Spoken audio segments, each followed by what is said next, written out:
Okay, we are in the Masonic Cemetery, northwest side of Trinidad, Colorado.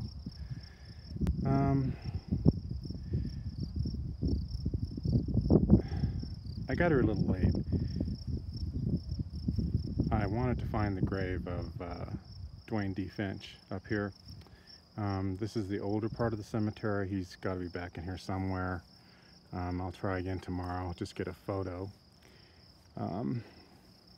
Hopefully. The office is closed 2 hours ago. The cemetery is supposed to close in about 5 minutes. I gotta get out of here. But let's, I probably told you a lot about Duane D. Finch when I was at Vogel Canyon. When I can't remember all that I told you. When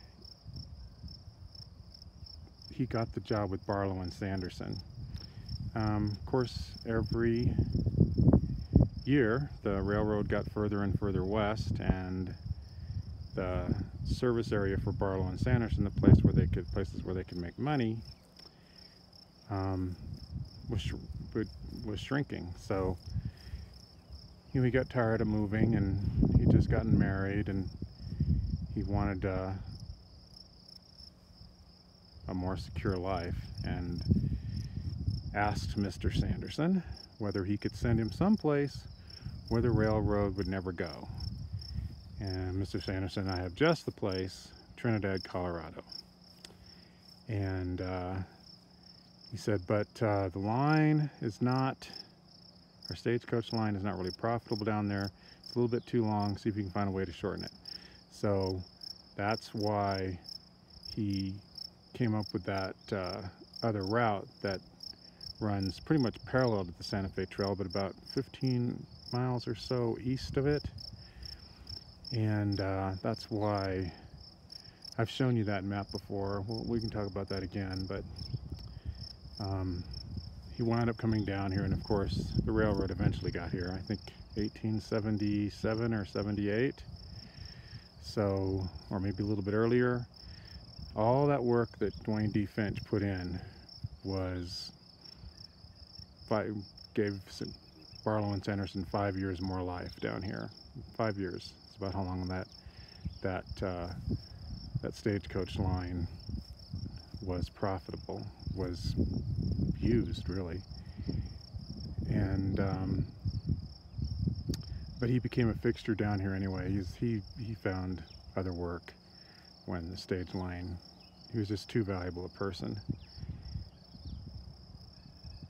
So my plan for reopening the Santa Fe Trail as a bike and equestrian path, mountain bike path, is to run from Holly to Trinidad. It's a good long ways. Anybody that looks at the map, you'll see it's a good long ways.